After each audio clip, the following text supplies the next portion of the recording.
Hello friends, welcome to the G K smart circle YouTube channel. ಈಗ ನಾವು December 14, 2025ನೇ ಸಾಲಿನ ಪ್ರಮುಖ ಪ್ರಚಲಿತ ಘಟನೆಗಳನ್ನು ಕುರಿತು ಚರ್ಚೆ ಮಾಡೋಣ. ನಿಮಗೆಲ್ಲ ಗೊತ್ತಿರಲಿ, ಪ್ರತಿದಿನ ನಾನು ಕನ್ನಡದ ಪ್ರಜಾವಾಣಿ ಸೇರಿದಂತೆ ಕನ್ನಡದ ಇತರ ಎಲ್ಲ ನ್ಯೂಸ್ ಪೇಪರ್ಗಳು, ಇಂಗ್ಲೀಷ್ನ ದಿ ಹಿಂದೂ ಮತ್ತು ಕೇಂದ್ರ ಸರ್ಕಾರ ಪ್ರತಿದಿನ ಅಪ್ಡೇಟ್ ಮಾಡುವಂತಹ PIB ನ್ಯೂಸ್ ಪೇಪರ್ ಏನಿದೆ ಅದರ ಪ್ರಮುಖ ಪ್ರಚಲಿತ ಘಟನೆಗಳನ್ನು ನಿಮ್ಮ ಮುಂದೆ ತರ್ತಾ ಇರ್ತೇನೆ. ಹಾಗಾದರೆ ಇವತ್ತಿನ ಕ್ವಶ್ಚನ್ ನಂಬರ್ 1 ಏನಿದೆ ಅಂತ ನಾವು ಗಮನಿಸೋಣ ಬನ್ನಿ. ನೋಡಿ, ಭಾರತವು ಸತತ 3ನೇ ಬಾರಿಗೆ 2025ನೇ ಸಾಲಿನ ಸ್ಕ್ವಾಷ್ ವಿಶ್ವಕಪ್ ಅನ್ನು ಕೆಳಗಿನ ಯಾವ ನಗರದಲ್ಲಿ ಆಯೋಜನೆ ಮಾಡಲಿದೆ? ಗಮನಿಸಬಹುದು, 2025ನೇ ಸಾಲಿನ ಸ್ಕ್ವಾಷ್ ವರ್ಲ್ಡ್ ಕಪ್ ಭಾರತ ಆಯೋಜನೆ ಮಾಡ್ತಾ ಇದೆ, ಸತತವಾಗಿ 3ನೇ ಬಾರಿ. ಓಕೆ, ಇದನ್ನು ಗಮನಿಸಬೇಕು. ಹಾಗಾದರೆ ಎಲ್ಲಿ ನಡೀತಾ ಇದೆ ಅಂತ ಕೇಳಿದರೆ ಚೆನ್ನೈನಲ್ಲಿ ಆರಂಭಗೊಂಡಿದೆ. ಆಪ್ಷನ್ ನಂಬರ್ 3 ಸರಿಯಾಗಿದೆ. ಹೆಚ್ಚಿನ ಡೀಟೇಲ್ಸ್ ಏನಿದೆ ಅಂತ ಗಮನಿಸೋಣ. ನೋಡಿ, India to host squash world cup for third consecutive time in Chennai. ಹಾಗಾದರೆ ಚೆನ್ನೈನಲ್ಲಿ 3ನೇ ಆವೃತ್ತಿಯ ಅಂದರೆ 3ನೇ ಬಾರಿಗೆ ಸ್ಕ್ವಾಷ್ ವರ್ಲ್ಡ್ ಕಪ್ಪನ್ನು ಭಾರತ ಆಯೋಜನೆ ಮಾಡ್ತಾ ಇರತಕ್ಕಂಥದ್ದು ನಿಮಗೆ ಎಕ್ಸಾಮಿಗೆ ಇಂಪಾರ್ಟೆಂಟ್ ಆಗುತ್ತೆ. ಹಾಗಾದರೆ ಈ ಎಲ್ಲಿ ಇದು 14ರಿಂದ ನೋಡಿ, ಇದು ಡಿಸೆಂಬರ್ 9ರಿಂದ 14ರವರೆಗೆ ಚೆನ್ನೈನಲ್ಲಿ ನಡೀತಾ ಇರತಕ್ಕಂಥ ಒಂದು ಪ್ರಮುಖ ವಿಶ್ವಮಟ್ಟದ ಕ್ರೀಡಾಕೂಟವಾಗಿದೆ. ಡಿಸೆಂಬರ್ 9ರಿಂದ 14ರವರೆಗೆ ಚೆನ್ನೈನಲ್ಲಿ ಇರತಕ್ಕಂಥ SDAT ಕ್ರೀಡಾಂಗಣದಲ್ಲಿ ಭಾರತವು ಸತತ 3ನೇ ಬಾರಿಗೆ ನೋಡಿ ಸತತವಾಗಿ ಆಯೋಜನೆ ಮಾಡ್ತಾ ಇರತಕ್ಕಂಥದ್ದು. ಆತಿಥೇಯ ಭಾರತ ಮತ್ತು ಹಾಲಿ ಚಾಂಪಿಯನ್ ಈಜಿಪ್ಟ್ ಸೇರಿದಂತೆ 12 ರಾಷ್ಟ್ರಗಳು ಇದರಲ್ಲಿ ಭಾಗವಹಿಸ್ತಾ ಇದ್ದಾವೆ. ಪ್ರತಿ ತಂಡವು 2 ಪುರುಷರು ಮತ್ತು 2 ಮಹಿಳಾ ಆಟಗಾರರನ್ನು ಒಳಗೊಂಡಿರುತ್ತದೆ ಎಂಬುದನ್ನು ಗಮನಿಸಬೇಕು. ಸ್ಕ್ವಾಷ್ ಕ್ರೀಡೆಗೆ ಸಂಬಂಧಪಟ್ಟಂಥ ಕ್ವಶನ್ಗಳು ಕೇಳ್ತಾ ಇರ್ತಾರೆ, ಇದಕ್ಕೆ ಸಂಬಂಧಪಟ್ಟಂತೆ ನೆನಪಿರಲಿ. ನೆಕ್ಸ್ಟು 2ನೇ ಕ್ವಶನ್ ಏನಿದೆ ಅಂತ ಗಮನಿಸಿ ನೀವು. ವಿಶ್ವ ಮಾನವ ಹಕ್ಕುಗಳ ದಿನ ನೋಡಿ, world human rights day. Okay, ಈ ದಿನವನ್ನು ಪ್ರತಿ ವರ್ಷ ನಾವು ಡಿಸೆಂಬರ್ 10ರಂದು ಆಚರಣೆ ಮಾಡ್ತೀವಿ. ಹಾಗಾದರೆ 2025ನೇ ಸಾಲಿನ ವಿಶ್ವ ಮಾನವ ಹಕ್ಕುಗಳ ದಿನದ ಥೀಮ್ ಏನು? ನೋಡಿ, ಈ ವರ್ಷದ ಥೀಮ್ ಏನು ಅಂತ ಕೇಳ್ತಾರೆ. ಸರಿಯಾಗಿರ್ತಕ್ಕಂಥ ಉತ್ತರ human rights our everyday essential ಎಂಬುದು ಈ ವರ್ಷದ ಥೀಮ್ ಆಗಿದೆ. ಅಂದರೆ ಆಪ್ಷನ್ ನಂಬರ್ 2 ಇದಕ್ಕೆ ಸರಿಯಾಗಿರ್ತಕ್ಕಂಥ ಉತ್ತರ. ಗಮನಿಸಿ, ಹ್ಯೂಮನ್ ರೈಟ್ಸ್ ಡೇ 2025 ಏನಿದೆ ನ್ಯೂಸ್ ಪೇಪರ್. ಹಾಗಾದರೆ ಹೆಚ್ಚಿನ ಡೀಟೇಲ್ಸ್ ಇದರ ಬಗ್ಗೆ ನಾವು ತಿಳ್ಕೊಳ್ಳೋಣ. ವಿಶ್ವ ಮಾನವ ಹಕ್ಕುಗಳ ದಿನವನ್ನು ಪ್ರತಿ ವರ್ಷ ಡಿಸೆಂಬರ್ 10ರಂದು ವಿಶ್ವದಾದ್ಯಂತ ಆಚರಿಸಲಾಗುತ್ತದೆ. ಈ ದಿನವನ್ನು ವಿಶ್ವಸಂಸ್ಥೆಯ ಸಾಮಾನ್ಯ ಸಭೆಯು 1948ರಲ್ಲಿ ಮಾನವ ಹಕ್ಕುಗಳ ಸಾರ್ವತ್ರಿಕ ಘೋಷಣೆಯನ್ನು ಅಂಗೀಕರಿಸಿತು. ಆ ಒಂದು ದಿನದ ನೆನಪಿಗಾಗಿ ಆಚರಣೆ ಮಾಡುತ್ತದೆ. ನೋಡಿ, UDHR ಅನ್ನು ಅಂಗೀಕರಿಸಿದಂತಹ ದಿನ 1948 ಡಿಸೆಂಬರ್ 10. ಈ ಕಾರಣಕ್ಕಾಗಿ ಡಿಸೆಂಬರ್ 10ರಂದು ವಿಶ್ವ ಮಾನವ ಹಕ್ಕುಗಳ ದಿನವನ್ನಾಗಿ ನಾವು ಆಚರಣೆ ಮಾಡ್ತೀವಿ.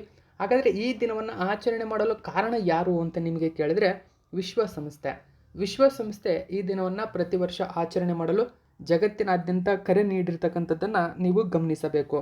ಹಾಗಾದರೆ ಈ ವರ್ಷದ ಥೀಮ್ ಇಂಪಾರ್ಟೆಂಟ್ ಆಗುತ್ತೆ.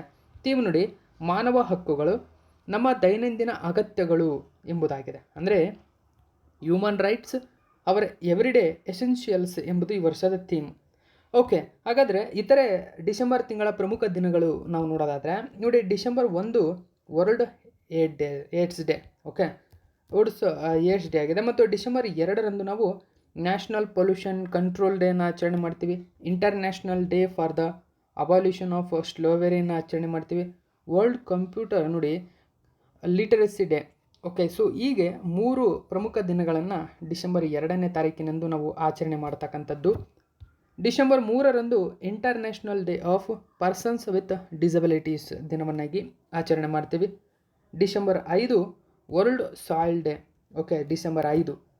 ಇನ್ನು ಡಿಸೆಂಬರ್ 6ರಂದು ಮಹಾಪರಿನಿರ್ವಾಣ ದಿವಸ್. ನೋಡಿ, ಮಹಾಪರಿನಿರ್ವಾಣ ದಿವಸನ ಡಿಸೆಂಬರ್ 6ರಂದು ಆಚರಣೆ ಮಾಡಿದರೆ ಡಿಸೆಂಬರ್ 7ರಂದು arm force flag day, international civil aviation day. ಹೀಗೆ ಪ್ರಮುಖ ದಿನಗಳನ್ನು ನಾವು ಡಿಸೆಂಬರ್ ತಿಂಗಳಲ್ಲಿ ಆಚರಣೆ ಮಾಡ್ತೀವಿ. ಸೊ ಇವೆಲ್ಲವೂ ಕೂಡ ನೆನಪಿರಬೇಕಾಗುತ್ತೆ ನಿಮಗೆ ಎಕ್ಸಾಮ್ಗೆ. ಓಕೆ, ನೆಕ್ಸ್ಟು 3ನೇ ಕ್ವಶನ್ ಏನಿದೆ ಅಂತ ಗಮನಿಸಿ. ಇತ್ತೀಚೆಗೆ ಪೇಟಾ ಇಂಡಿಯಾ 2025ರ ವರ್ಷದ ವ್ಯಕ್ತಿ ಎಂಬ ಗೌರವಕ್ಕೆ ಕೆಳಗಿನ ಯಾವ ಪ್ರಸಿದ್ಧ ವ್ಯಕ್ತಿಯು ಪಾತ್ರರಾಗಿದ್ದಾರೆ? PETA India's person of the year 2025 ಯಾರು? ರವೀನಾ ಟಂಡನ್. ಸೊ ಯಾರು ಪರಿಸರಕ್ಕೆ ಮತ್ತು ಪ್ರಾಣಿಗಳ ಕಲ್ಯಾಣಕ್ಕೆ ಹೆಚ್ಚಿನ ಆದ್ಯತೆ ನೀಡಿರುತ್ತಾರೋ ಅವರಿಗೆ ಈ ಪ್ರಶಸ್ತಿಯನ್ನು ಪೇಟಾ ಘೋಷಣೆ ಮಾಡುತ್ತೆ. ಪೇಟಾ ಇಂಡಿಯನ್ ಏನಿದೆ ಪ್ರತಿ ವರ್ಷ ಇದು ವರ್ಷದ ವ್ಯಕ್ತಿಯನ್ನು ಘೋಷಣೆ ಮಾಡುತ್ತೆ. ಈ ವರ್ಷದ ವ್ಯಕ್ತಿ ರವೀನಾ ಟಂಡನ್. ಹಾಗಾದರೆ ಫಿಲ್ಮ್ ಆ್ಯಕ್ಟ್ರೆಸ್ ಆಗಿರತಕ್ಕಂಥ ರವೀನಾ ಟಂಡನ್ ಅವರ ಸಾಧನೆಯನ್ನು ಯಾಕೆ ಅವರಿಗೆ ಈ ಪ್ರಶಸ್ತಿಯನ್ನು ಘೋಷಣೆ ಮಾಡಿತು? ಹಾಗಾದರೆ ಪೇಟಾ ಇಂಡಿಯನ್ ಎಂಬುದು ಯಾವ ಉದ್ದೇಶಕ್ಕಾಗಿ ಈ ಪ್ರಶಸ್ತಿಯನ್ನು ಘೋಷಣೆ ಮಾಡುತ್ತೆ? ಇದನ್ನೆಲ್ಲ ನೀವು ಗಮನಿಸಬೇಕು. ಯಾವ ಉದ್ದೇಶಕ್ಕೆ ಅಂತ ನಾವು ತಿಳ್ಕೊಳ್ಳೋಣ. ದ ಇಂಡಿಯನ್ ಎಕ್ಸ್‌ಪ್ರೆಸ್ ಪೇಪರ್ನಲ್ಲಿ ಮಾಹಿತಿ ಕೊಟ್ಟಿದ್ದಾರೆ. PETA India's 2025 person of the year Raveena Tandon ಅವರಿಗೆ ನೀಡಿ ಗೌರವಿಸಲಾಗಿದೆ ಅಂತಕ್ಕಂಥ ಮಾಹಿತಿ ಇಲ್ಲಿ ನ್ಯೂಸ್ ಪೇಪರಲ್ಲೂ ಕೂಡ ಕೊಟ್ಟಿದ್ದಾರೆ. ನಾವು ಡೀಟೇಲ್ಸನ್ನು ತಿಳ್ಕೊಳ್ಳೋಣ ಏನಿದೆ ಅಂತ. ನೋಡಿ, ಯಾವ ಉದ್ದೇಶಕ್ಕಾಗಿ ಈ ಪ್ರಶಸ್ತಿಯನ್ನು ಕೊಡಲಾಗುತ್ತದೆ ಎಂಬುದನ್ನು ನಾನು ಮೇಲೇನೆ ಕೊಟ್ಟಿದ್ದೀನಿ, ಗಮನಿಸಿ. ಅನಿಮಲ್ ರೈಟ್ಸ್, ಮಾನವ ಹಕ್ಕುಗಳು, ವನ್ಯಜೀವಿ ರಕ್ಷಣೆ, ವೈಲ್ಡ್ ಲೈಫ್ ಪ್ರೊಟೆಕ್ಷನ್, ಸಸ್ಯಾಹಾರಿ ವಕಾಲತ್ತು, ನೋಡಿ ವೆಗನ್ ಅಡ್ವೈಸಸಿ ಮತ್ತು ಮಾನವೀಯ ಶಿಕ್ಷಣ, ಹ್ಯೂಮನಿ ಎಜುಕೇಷನ್. ಸೊ ಈ ಮೇಲಿನ 4 ಪ್ರಮುಖ ಹಕ್ಕುಗಳಿಗೆ ಹೋರಾಡಿದಂತಹ ಮತ್ತು ಅವಕ್ಕಾಗಿ ರಾಯಭಾರಿಯಾಗಿದ್ದಂತಹ ಪ್ರಮುಖ ವ್ಯಕ್ತಿಗಳಿಗೆ ಈ ಪ್ರಶಸ್ತಿಯನ್ನು ನೀಡಲಾಗುತ್ತದೆ. ಸೊ ಇವಕ್ಕಾಗಿ ಹೋರಾಡಿದಂತಹ ರವೀನಾ ಟಂಡನ್ ಅವರಿಗೆ 2025ರ ಪೇಟಾ ಭಾರತದ ವರ್ಷದ ವ್ಯಕ್ತಿ ಗೌರವ ಸಂದಿದೆ.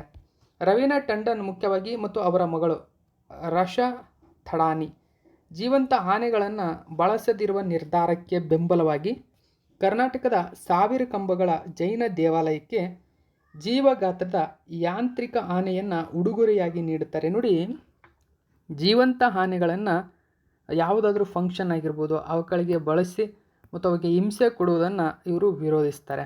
ಇದಕ್ಕಾಗಿ ಸೊ ಕರ್ನಾಟಕದಲ್ಲಿರ್ತಕ್ಕಂಥ ಪ್ರಮುಖವಾಗಿರ್ತಕ್ಕಂಥ ಜೈನ ಬಸದಿಗಳು, ಸೊ ಆ ಜೈನ ದೇವಾಲಯಕ್ಕೆ ಜೀವಗಾತ್ರದ ಅಂದರೆ ಅತಿ ದೊಡ್ಡ ಗಾತ್ರದ ಯಾಂತ್ರಿಕ, ನೋಡಿ ಇದೊಂದು ಯಾಂತ್ರಿಕ ಅಂದರೆ ಆರ್ಟಿಫಿಷಿಯಲ್ ಇಂಟೆಲಿಜೆನ್ಸ್ ಒಳಗೊಂಡಿರ್ತಕ್ಕಂಥ ಆನೆಯನ್ನು ಉಡುಗೊರೆಯಾಗಿ ನೀಡುತ್ತಾರೆ.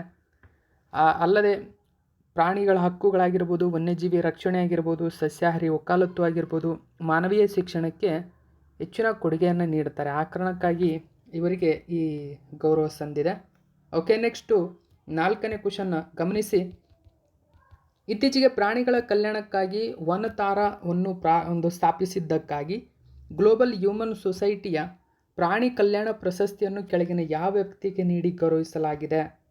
ಸರಿಯಾದಂಥ ಉತ್ತರ ಅನಂತ್ ಅಂಬಾನಿ.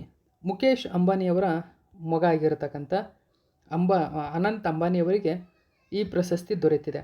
ಹಾಗಾದರೆ ಒನ್ ತಾರ ಅಂತ ಕರೀತಾರೆ ಇದನ್ನು, ಒನ್ ತಾರ ಅಂತ ಕನ್ನಡದಲ್ಲಿ, ಅಥವಾ ಇದನ್ನು ಒನ್ ತಾರ ಅಂತ. ಸೊ ವನ ಅಂತ ನೀವು ಗಮನಿಸಬಹುದು. ಇನ್ನು ಈ ಹಿಂದಿಯಲ್ಲಿ ಒನ್ ಅಂತ ಕರೀತಾರೆ, ಅಂದರೆ ಕಾಡು. ಸೊ ಹೀಗೆ ಒನ್ ತಾರ ಪ್ರಾರಂಭಿಸಿದವರು ಅನಂತ್ ಅಂಬಾನಿ.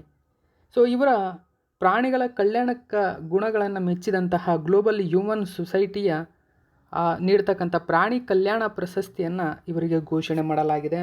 ಸೊ ಇಲ್ಲಿ ಗಮನಿಸಬಹುದು, ಕನ್ನಡದ ನ್ಯೂಸ್ ಪೇಪರಲ್ಲಿ ಕೂಡ ಈ ಮಾಹಿತಿ ಇದೆ. ವನ್ಯಜೀವಿ ಸಂರಕ್ಷಣೆಗೆ ಅನಂತ್ ಅಂಬಾನಿಗೆ ಪ್ರಶಸ್ತಿ ದೊರೆತಿದೆ. ಇವರು ಸರಿಸುಮಾರು 2500 ಎಕರೆ 1.5 ಲಕ್ಷ ಪ್ರಾಣಿಗಳನ್ನು ಇವರು ಸಾಕಿದ್ದಾರೆ. ನೋಡಿ, 1.5 ಲಕ್ಷ ಪ್ರಾಣಿಗಳಿದ್ದಾವೆ.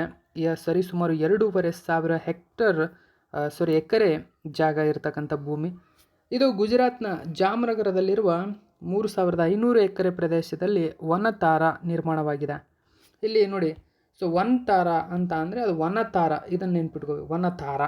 ಓಕೆ, ವನಗಳ ಒಂದು ತಾರಾಗಣ ಅಂತ ನಾವು ಮೆನ್ಷನ್ ಮಾಡ್ತೀವಿ. ವನತಾರ ನಿರ್ಮಾಣ ಮಾಡ್ತಾರೆ.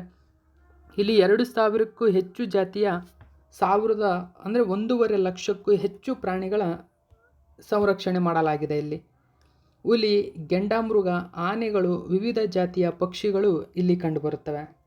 ಸೊ ಎಲ್ಲ ಸಾಧನೆಯನ್ನು ಮೆಚ್ಚಿದಂತಹ ಗ್ಲೋಬಲ್ ಹ್ಯೂಮನಿಟೇರಿಯನ್ ತನ್ನ ಅವಾರ್ಡನ್ನು ನೀಡಿ ಗೌರವಿಸಿದೆ. ಓಕೆ, ಸೊ ಗಮನಿಸಬಹುದು, ವನತಾರ ಗ್ಲೋಬಲ್ ಹ್ಯೂಮನ್ ಸೊಸೈಟಿಯ ಒಂದು ಪ್ರಾಣಿ ಕಲ್ಯಾಣ ಪ್ರಶಸ್ತಿ ಅನಂತ್ ಅಂಬಾನಿಯವರಿಗೆ ನೀಡಲಾಗಿದೆ. ಸೊ ವಿಶ್ವದ ಅತ್ಯಂತ ಹಳೆಯ ಪ್ರಾಣಿ ಕಲ್ಯಾಣ ಸಂಸ್ಥೆಯಾಗಿರತಕ್ಕಂಥ ಅಮೆರಿಕನ್ ಹ್ಯೂಮನ್ ಸೊಸೈಟಿಯ ಅಂತಾರಾಷ್ಟ್ರೀಯ ವಿಸ್ತರಣೆಯಾದ ಗ್ಲೋಬಲ್ ಹ್ಯೂಮನ್ ಸೊಸೈಟಿ ಅಂಬಾನಿಯವರ ಕೆಲಸವನ್ನು ಕಾರ್ಯದಲ್ಲಿ ಕರುಣೆಗೆ ಹೊಸ ಜಾಗತಿಕ ಮಾನದಂಡ ಎಂದು ಬಣ್ಣಿಸಿದೆ. ಓಕೆ, ಇದು 4ನೇ ಕ್ವಶನ್ನ ಪೂರ್ಣ ಮಾಹಿತಿ ನೆನಪಿರಬೇಕು ಇದು ನಿಮಗೆ. ನೆಕ್ಸ್ಟ್ ನಾವು 5ನೇ ಕ್ವಶನ್ ಏನಿದೆ ಅಂತ ನೋಡೋಣ. ಅಂತಾರಾಷ್ಟ್ರೀಯ ಸಾರ್ವತ್ರಿಕ ಆರೋಗ್ಯ ರಕ್ಷಣೆ ದಿನ, international universal health coverage day ಅನ್ನು ಪ್ರತಿ ವರ್ಷ ಡಿಸೆಂಬರ್ 12ರಂದು ನಾವು ಆಚರಣೆ ಮಾಡ್ತೀವಿ. ಹಾಗಾದರೆ 2025ರ ಅಂತಾರಾಷ್ಟ್ರೀಯ ಸಾರ್ವತ್ರಿಕ ಆರೋಗ್ಯ ರಕ್ಷಣಾ ದಿನದ ಥೀಮ್ ಏನು ಅಂತ ಕೇಳ್ತಾರೆ. ಸೊ ಥೀಮ್ ಏನು ಅಂತ ಕೇಳಿದ್ರೆ ಆಪ್ಷನ್ ನಂಬರ್ 2 ಗಮನಿಸಬಹುದು ನೀವು ನೋಡಿ. Unaffordable health costs where sick of it ಅಂತಕ್ಕಂಥ. ಅಂದರೆ ಈಗ ನೋಡಿ, ಆರೋಗ್ಯ ವೆಚ್ಚಗಳಿಗೆ ಸಂಬಂಧಪಟ್ಟಂತೆ ಹೆಚ್ಚು ನಮಗೆ ದುಡ್ಡಿನ ಅವಶ್ಯಕ ಇರುತ್ತೆ. ಅಂದರೆ ಒಂದು ಸಣ್ಣ ಏನಾದರೂ ಹುಷಾರಿಲ್ಲ ಅಂತಂದರೆ ಹೆಚ್ಚಿನ ಅಮೌಂಟ್ ಬೇಕಾಗುತ್ತೆ ನಮಗೆ. ಸೊ ಹೀಗೆ ಕಡಿಮೆ ಬೆಲೆಯಲ್ಲಿ ಆರೋಗ್ಯವನ್ನು ಬೆಂಬಲಿಸಲು ಈ ಥೀಮ್ ನಮಗೆ ಬೆಂಬಲ ನೀಡುತ್ತದೆ. ನೋಡಿ, ಅನ್ಅಫೋರ್ಡಬಲ್ ಹೆಲ್ತ್ ಕಾಸ್ಟ್ಸ್ ಅಂದರೆ ಅತಿ ಹೆಚ್ಚಿನ ವೆಚ್ಚಗಳಿದ್ದಾವೆ. ವೇರ್ ಸಿಕ್ ಆಫ್ ಇಟ್, ಇದರಿಂದ ನಾವು ಹೇಗೆ ತಪ್ಪಿಸ್ಕೊಳ್ಬೇಕು. ಸೊ ಇದಕ್ಕೆ ಸರ್ಕಾರವಾಗಲಿ ವಿಶ್ವವಾಗಲಿ ಒಂದು ನಿರ್ಧಾರವನ್ನು ಕೈಗೊಳ್ಳಬೇಕು ಎಂಬುದನ್ನು ಇದು ತಿಳಿಸ್ಕೊಡುತ್ತೆ. ಅಂದರೆ ಆರೋಗ್ಯ ರಕ್ಷಣೆಗೆ ನಾವು ಹೆಚ್ಚಿನ ವೆಚ್ಚ ಮಾಡಬೇಕಾಗಿದೆ, ಈಗ ಹೆಚ್ಚಿನ ಅಮೌಂಟ್ ಮಾಡಬೇಕಾಗುತ್ತೆ ಈಗ ಅಂತಕ್ಕಂಥದ್ದು ಇದರ ಪ್ರಮುಖ ಒಂದು ಘೋಷಣೆಯಾಗಿದೆ. ನೋಡಿ, ಸಾರ್ವತ್ರಿಕ ಆರೋಗ್ಯ ರಕ್ಷಣೆ ದಿನದ ಬಗ್ಗೆ ಮಾಹಿತಿ ಕೊಟ್ಟಿದ್ದರು. ಏನಿದೆ ಹಾಗಾದರೆ ನ್ಯೂಸ್ ಪೇಪರಲ್ಲಿ ಇದಕ್ಕೆ ಸಂಬಂಧಪಟ್ಟಂತೆ? International universal health coverage day December 12ರಂದು ನಾವು ಆಚರಣೆ ಮಾಡ್ತೀವಿ. ಅಂದು ವಿಶ್ವಸಂಸ್ಥೆಯು ಡಿಸೆಂಬರ್ 12, 2012ರಂದು ಸಾರ್ವತ್ರಿಕ ಆರೋಗ್ಯ ರಕ್ಷಣೆಗೆ ಬೆಂಬಲ ಸೂಚಿಸಿ ನಿರ್ಣಯ ಅಂಗೀಕರಿಸಿದ ದಿನವನ್ನು ಇದು ಸ್ಮರಿಸುತ್ತದೆ. ಹಾಗಾದರೆ ನೋಡಿ, ಡಿಸೆಂಬರ್ 12, 2012ರಂದು ಸಾರ್ವತ್ರಿಕ ಆರೋಗ್ಯ ರಕ್ಷಣೆಗೆ ವಿಶ್ವಸಂಸ್ಥೆ ಬೆಂಬಲವನ್ನು ಸೂಚಿಸುತ್ತದೆ. ಸೊ ಈ ಕಾರಣಕ್ಕಾಗಿಯೇ ಡಿಸೆಂಬರ್ 12ನ್ನು ನಾವು ಅಂತಾರಾಷ್ಟ್ರೀಯ ಸಾರ್ವತ್ರಿಕ ಆರೋಗ್ಯ ರಕ್ಷಣೆ ದಿನವನ್ನಾಗಿ ಆಚರಣೆ ಮಾಡ್ತೀವಿ. ವಿಶ್ವಸಂಸ್ಥೆಯು ಬಡತನವನ್ನು ಹೋಗಲಾಡಿಸಲು ಮತ್ತು ಹೆಚ್ಚು ಚೇತರಿಸಿಕೊಳ್ಳುವ ನಮ್ಮ ಭೂಮಿಯನ್ನು ನಿರ್ಮಿಸಲು 17 ಸುಸ್ಥಿರ ಅಭಿವೃದ್ಧಿ ಗುರಿಗಳು, ಸಸ್ಟೈನಬಲ್ ಡೆವಲಪ್ಮೆಂಟ್ ಗೋಲ್ಸ್ಗಳು, SDG ಅಂತ ಏನು ಕರಿತೀವಿ, ಇವುಗಳನ್ನು ಅಳವಡಿಸಿಕೊಂಡಿದೆ ವಿಶ್ವಸಂಸ್ಥೆ. ಆ ಗುರಿಗಳಲ್ಲಿ ಒಂದು ಪ್ರಮುಖ ಸಾರ್ವತ್ರಿಕ ಆರೋಗ್ಯ ರಕ್ಷಣೆ ಎಂಬುದನ್ನು ಗಮನಿಸಬೇಕು. ಸೊ ಈ ವರ್ಷದ ಥೀಮ್ ನಾನು ಹೇಳಿದಂತೆ ಆಲ್ರೆಡಿ ನಾವು ಹೇಳಿದ್ವಿ, ಭರಿಸಲಾಗದ ಆರೋಗ್ಯದ ವೆಚ್ಚಗಳು ನಮಗೆ ಇದರಿಂದ ಬೇಸತ್ತು ಹೋಗಿದೆ ಎಂಬುದು ಈ ವರ್ಷದ ಥೀಮು. ಸೊ ಇಲ್ಲಿ ಇನ್ನೊಂದು ಪ್ರಮುಖ ಮಾಹಿತಿ ನಿಮಗೆ ಗೊತ್ತಿರಬೇಕು. ವಿಶ್ವ ಆರೋಗ್ಯ ದಿನ, ವರ್ಲ್ಡ್ ಹೆಲ್ತ್ ಡೇ, ನಾವು ಏಪ್ರಿಲ್ 7ರಂದು ಆಚರಣೆ ಮಾಡ್ತೀವಿ. ಇದನ್ನು ವಿಶ್ವ ಆರೋಗ್ಯ ಸಂಸ್ಥೆ WHO ಪ್ರತಿ ವರ್ಷ ಆಚರಿಸಲು ಕರೆ ನೀಡಿದೆ. ಸೊ ಈ ವರ್ಷದ ಥೀಮ್ ಏನು ಅಂತ ಕೇಳಿದರೆ, ಆರೋಗ್ಯಕರ ಆರಂಭಗಳು ಭರವಸೆಯ ಭವಿಷ್ಯಗಳು ಅಂತ, ಮತ್ತು ತಾಯಂದಿರು ಮತ್ತು ಶಿಶುಗಳ ಆರೋಗ್ಯ ಎಂಬುದು, ಹೆಲ್ತಿ ಬಿಗಿನಿಂಗ್ಸ್ ಹೋಪ್ಫುಲ್ ಫ್ಯೂಚರ್ಸ್ ಎಂಬುದು ಈ ವರ್ಷದ ಥೀಮು. ಇದು ಕೂಡ ನೆನಪಿರಲಿ, ಆಲ್ರೆಡಿ ಇದ್ರ ಬಗ್ಗೆ ಎಲ್ಲ ತಿಳಿಸಿಕೊಟ್ಟಿದ್ದೇನೆ. ನೆಕ್ಸ್ಟು 6ನೇ ಕ್ವಶನ್ ನೋಡಿ. ಕರ್ನಾಟಕ ಸರ್ಕಾರ ರಾಜ್ಯದಲ್ಲಿ ಮಾದಕ ದ್ರವ್ಯ ಸಂಬಂಧಿತ ಅಪರಾಧಗಳ ವಿರುದ್ಧದ ಪ್ರಯತ್ನಗಳನ್ನು ಹೆಚ್ಚಿಸಲು ಕೆಳಗಿನ ಯಾವ ಹೆಸರಿನ ಕಾರ್ಯಪಡೆಯನ್ನು ರಚಿಸಲು ಆದೇಶಿಸಿದೆ? ಸರಿಯಾದಂಥ ಉತ್ತರ ಆಪ್ಷನ್ ನಂಬರ್ 1, ಆ್ಯಂಟಿ ನಾರ್ಕೋಟಿಕ್ಸ್ ಟಾಸ್ಕ್ ಫೋರ್ಸನ್ನು ಇದೀಗ ನಮ್ಮ ಕರ್ನಾಟಕ ಸರ್ಕಾರ ಆರಂಭಿಸ್ತಾ ಇದೆ. ನೋಡಿ, ANTF ಇನ್ನು ಮುಂದೆ ಕರ್ನಾಟಕದಲ್ಲಿ ಜಾರಿಗೆ ಬರ್ತಾ ಇದೆ. ಇದರ ಉದ್ದೇಶವೇನು ಅಂತ ಅಂದರೆ, ಮಾದಕ ದ್ರವ್ಯ ಸಂಬಂಧಿತ ಅಪರಾಧಗಳೇನಿದ್ದಾವೆ ಆ ಅಪರಾಧಗಳ ವಿರುದ್ಧ ಪ್ರಯತ್ನಗಳನ್ನು ಹೆಚ್ಚು ಮಾಡುವ ಉದ್ದೇಶವನ್ನು ಕಾರ್ಯಪಡೆ ಹೊಂದಿದೆ. ಈ ಕಾರ್ಯಪಡೆಯನ್ನು ಕರ್ನಾಟಕ ಸರ್ಕಾರ ಇದೀಗ ಇಡೀ ರಾಜ್ಯದಾದ್ಯಂತ ಜಾರಿಗೆ ತಂದಿದೆ. ಇದಕ್ಕಾಗಿ ಹಲವಾರು ಕ್ರಮಗಳನ್ನು ಕೈಗೊಂಡಿದೆ. ಏನೇನೆಲ್ಲ ಕ್ರಮ ಇದೆ ಎಲ್ಲ ಡೀಟೇಲ್ಸನ್ನು ನಾವು ತಿಳ್ಕೊಳ್ಳೋಣ. ಸೊ ನ್ಯೂಸ್ ಪೇಪರಲ್ಲಿ ಇದ್ರ ಬಗ್ಗೆ ಮಾಹಿತಿ ಕೊಟ್ಟಿದ್ದರು. ರಾಜ್ಯದಲ್ಲಿ ಮಾದಕ ದ್ರವ್ಯ ಸಂಬಂಧಿತ ಅಪರಾಧಗಳ ವಿರುದ್ಧದ ಪ್ರಯತ್ನಗಳನ್ನು ಹೆಚ್ಚಿಸಲು ಆ್ಯಂಟಿ ನಾರ್ಕೋಟಿಕ್ಸ್ ಟಾಸ್ಕ್ ಫೋರ್ಸ್ ಅಂದರೆ ನೋಡಿ, ಮಾದಕ ದ್ರವ್ಯ ವಿರೋಧಿ ಕಾರ್ಯಪಡೆ ರಚಿಸಲು ಆದೇಶ ನೀಡಿದೆ.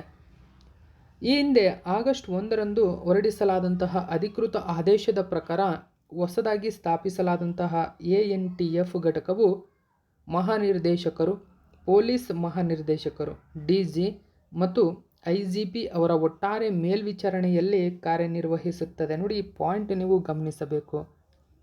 ಜೊತೆಗೆ ಈ ತಂಡವು ಸೈಬರ್ ಕಮಾಂಡ್ನ ಹೆಚ್ಚುವರಿ ಪೊಲೀಸ್ ಮಹಾನಿರ್ದೇಶಕರಿಗೆ ವರದಿಯನ್ನು ಮಾಡುತ್ತದೆ. ಈ ಘಟಕವು ಹೊಸದಾಗಿ ರಚಿಸಲಾದಂತಹ 10 ಹುದ್ದೆಗಳನ್ನು ಹೊಂದಿರುತ್ತದೆ. ಇದರಲ್ಲಿ 2 ಹೆಚ್ಚುವರಿ ಪೊಲೀಸ್ ಸೂಪರಿಂಟೆಂಡೆಂಟ್ಗಳು ಇರ್ತಾರೆ.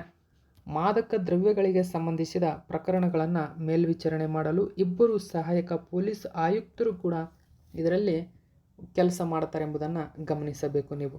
ಓಕೆ, ನೆಕ್ಸ್ಟು 7ನೇ ಕ್ವಶನ್ ಗಮನಿಸಿ.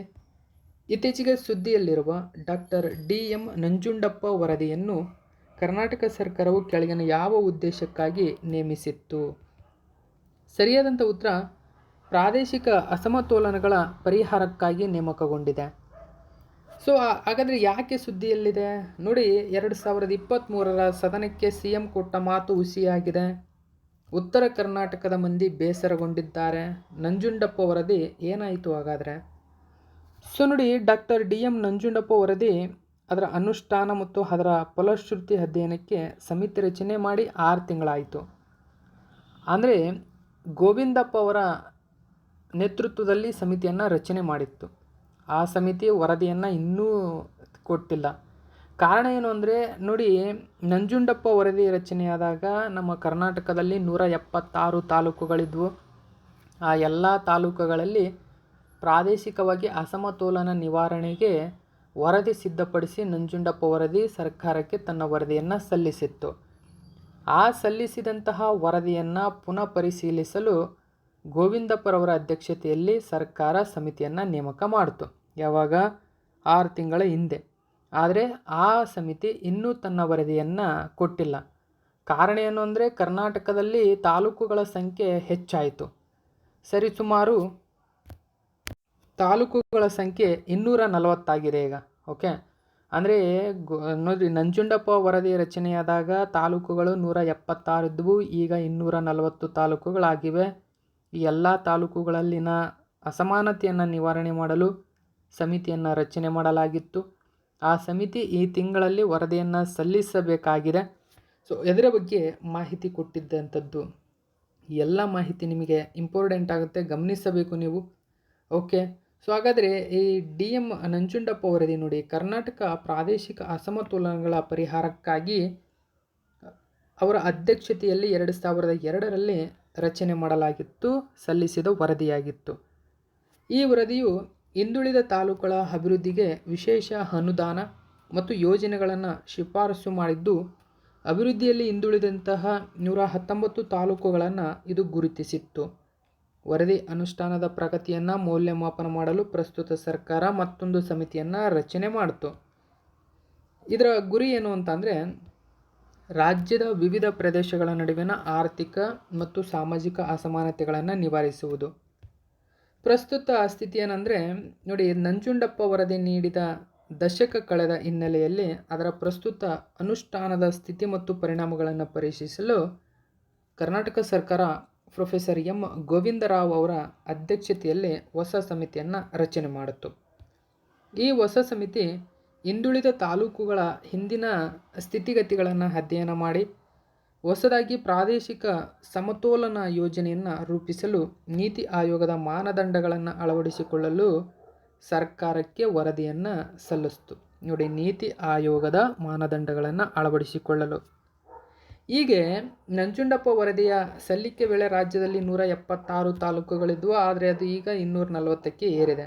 ಹೀಗಾಗಿ ಪ್ರಾದೇಶಿಕ ಅಸಮತೋಲನ ನಿವಾರಣೆಗೆ ಏನೆಲ್ಲ ಕ್ರಮ ಕೈಗೊಳ್ಳಬಹುದು ಎಂಬ ಶಿಫಾರಸುಗಳನ್ನು ಪಡೆಯಲು ಈ ಸಮಿತಿಯನ್ನು ರಚಿಸಲಾಗಿದೆ. ಸೊ ಇದು ಈ ತಿಂಗಳು ವರದಿ ಸಲ್ಲಿಸ್ತಾ ಇದೆ ಸರ್ಕಾರಕ್ಕೆ. ವರದಿ ಸಲ್ಲಿಸಿದ ನಂತರ ಅದರ ಉದ್ದೇಶವೇನು, ಏನೆಲ್ಲ ವರದಿಯನ್ನು ಮಾಡಿದೆ, ಏನೆಲ್ಲ ಅಸಮತೋಲನ ನಿವಾರಣೆಗೆ ಕ್ರಮಗಳನ್ನು ಕೈಗೊಂಡಿದೆ, ಈ ಎಲ್ಲ ಡೀಟೇಲ್ಸನ್ನು ನಾನು ಕೊಡ್ತಾ ಹೋಗ್ತೀನಿ. ಸೊ 8ನೇ ಅತ್ಯಂತ ಪ್ರಮುಖ ಕ್ವಶನನ್ನು ಈಗ ನಾವು ನೋಡೋಣ. ಭಾರತೀಯ ಚರ್ಮ ಉದ್ಯಮ ಮತ್ತು ಕೊಲ್ಲಾಪುರ ಚಪ್ಪಲಿಯ ಪರಂಪರೆ ಉತ್ತೇಜಿಸುವ ಉದ್ದೇಶದಿಂದ ಇಟಲಿ ದೇಶದ ಪ್ರದಾ ಕಂಪನಿ, ಭಾರತದ ಲಿಡ್ಕಮ್ ಮತ್ತು ಲಿಡ್ಕರ್ ಕಂಪನಿಗಳು ಒಡಂಬಡಿಕೆ ಮಾಡಿಕೊಂಡಿವೆ ಅಥವಾ ಒಪ್ಪಂದ ಮಾಡಿಕೊಂಡಿವೆ ಅಥವಾ ಮೆಮೊರೆಂಡಮ್ ಆಫ್ ಅಂಡರ್ಸ್ಟ್ಯಾಂಡಿಂಗ್ ಅಂತ ಕರೀತಾರೆ, ಮಾಡಿಕೊಂಡಿವೆ. ಹಾಗಾದರೆ ಈ ಕೊಲ್ಲಾಪುರದ ಚಪ್ಪಲಿಗೆ ಕೆಳಗಿನ ಯಾವ ರಾಜ್ಯ ತುಂಬನೇ ಹೆಸರುವಾಸಿ? ಸೊ ಇಲ್ಲಿ ಸರಿಯಾಗಿರ್ತಕ್ಕಂಥ ಉತ್ತರ ಮಹಾರಾಷ್ಟ್ರ. ಸೊ ಮಹಾರಾಷ್ಟ್ರ ಅತ್ಯಂತ ಫೇಮಸ್ ಚಪ್ಪಲಿ ಅಂತಂದರೆ ಅದು ಕೊಲ್ಲಾಪುರದ ಚಪ್ಪಲಿಗಳು. ಈ ಕೊಲ್ಲಾಪುರದ ಚಪ್ಪಲಿಗಳು ಮಹಾರಾಷ್ಟ್ರದಲ್ಲಿ ಅಷ್ಟೇನಾ ಫೇಮಸ್ಸು ಅಂತ ಕೇಳಿದರೆ ಇಲ್ಲ, ನಮ್ಮ ಕರ್ನಾಟಕ ಇದಕ್ಕೆ ಅತಿ ದೊಡ್ಡ ಕೊಡುಗೆಯನ್ನು ನೀಡುತ್ತದೆ. ಓಕೆ, ಕೊಲ್ಲಾಪುರದ ಚಪ್ಪಲಿಗಳು ಕೊಲ್ಲಾಪುರ ಅಂತ ಹೆಸರು ಪಡ್ಕೊಂಡಿದ್ರು ಕೂಡ ಕರ್ನಾಟಕದಲ್ಲಿ ಈ ಚಪ್ಪಲಿಗಳ ಬೆಲೆ ಮತ್ತು ಉತ್ಪಾದನೆ ಜಾಸ್ತಿ.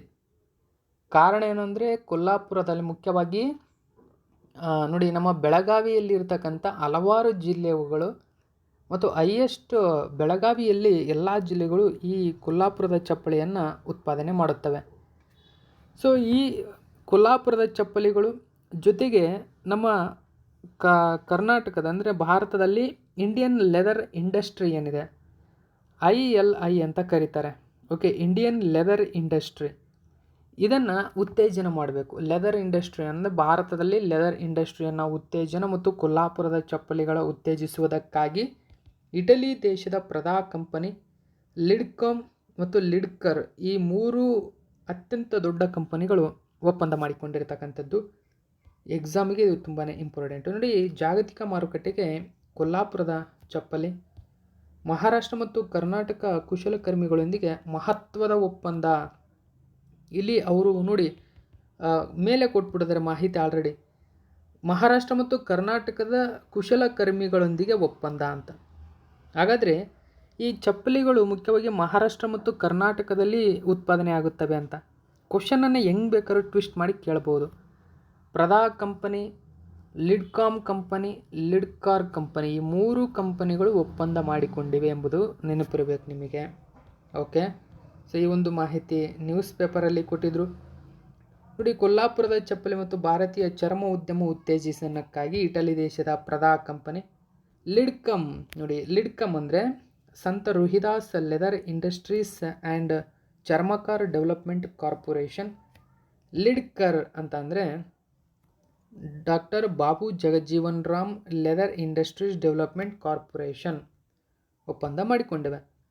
ಈ ಯೋಜನೆ ಮಹಾರಾಷ್ಟ್ರದ 4 ಜಿಲ್ಲೆಗಳಾಗಿರತಕ್ಕಂಥ ಕೊಲ್ಲಾಪುರ, ಸಾಂಗ್ಲಿ, ಸತಾರಾ, ಸೋಲಾಪುರ, ಕರ್ನಾಟಕದ 4 ಜಿಲ್ಲೆಗಳಾದ ಬೆಳಗಾವಿ, ಬಾಗಲಕೋಟೆ, ಧಾರವಾಡ, ವಿಜಯಪುರ ಈ 4 ಕರ್ನಾಟಕದ ಜಿಲ್ಲೆಗಳು ಮತ್ತು ಮಹಾರಾಷ್ಟ್ರದ 4 ಜಿಲ್ಲೆಗಳಿಂದ ಅಲ್ಲಿನ ಕುಶಲಕರ್ಮಿಗಳನ್ನು ಒಳಗೊಂಡಿದೆ. ಈ ಕುಶಲಕರ್ಮಿಗಳಿಗೆ ಸಾಂಪ್ರದಾಯಿಕ ಕರಕುಶಲ ತಂತ್ರಗಳನ್ನು ಆಧುನಿಕ ತಂತ್ರಜ್ಞಾನದೊಂದಿಗೆ ಸಂಯೋಜಿಸಿ ಉತ್ತಮ ಗುಣಮಟ್ಟದ ಚಪ್ಪಲಿಗಳನ್ನು ತಯಾರಿಸಲು ಉತ್ತೇಜನ ನೀಡುತ್ತದೆ. ನೋಡಿ, ಇಲ್ಲಿ ಗಮನಿಸಬಹುದು, ಆಧುನಿಕ ತಂತ್ರಜ್ಞಾನದೊಂದಿಗೆ ಸಂಯೋಜನೆ ಆಗ್ತಾ ಇದೆ ಇದೀಗ. ಕೊಲ್ಲಾಪುರದ ಚಪ್ಪಲಿಗಳು ಮಹಾರಾಷ್ಟ್ರದ ವಿಶೇಷವಾಗಿ ಕೊಲ್ಲಾಪುರದಲ್ಲಿ ಸಾಂಪ್ರದಾಯಿಕ ಕರಕುಶಲ ಚರ್ಮ ಪಾದರಕ್ಷೆಗಳಾಗಿವೆ. 2019ರಲ್ಲಿ ಇವುಗಳಿಗೆ GI ಟ್ಯಾಗ್ ಪಡೆದುಕೊಂಡಿವೆ. ಮಹಾರಾಷ್ಟ್ರ ಮತ್ತು ಕರ್ನಾಟಕದ ಆಯ್ದ ಜಿಲ್ಲೆಗಳಲ್ಲಿ ಈ ಚಪ್ಪಲಿಗಳು ತುಂಬ ಫೇಮಸ್ಸು. ಸೊ ಇದು ನೋಡಿ ಇವತ್ತಿನ ಪ್ರಮುಖ ಪ್ರಚಲಿತ ಘಟನೆ. ಓಕೆ, ಇದೇ ತರಹದ ಮಾಹಿತಿಯೊಂದಿಗೆ ಮತ್ತೆ ನಿಮ್ಮನ್ನು ಭೇಟಿಯಾಗ್ತೀನಿ. Thank you so much for watching my video friends.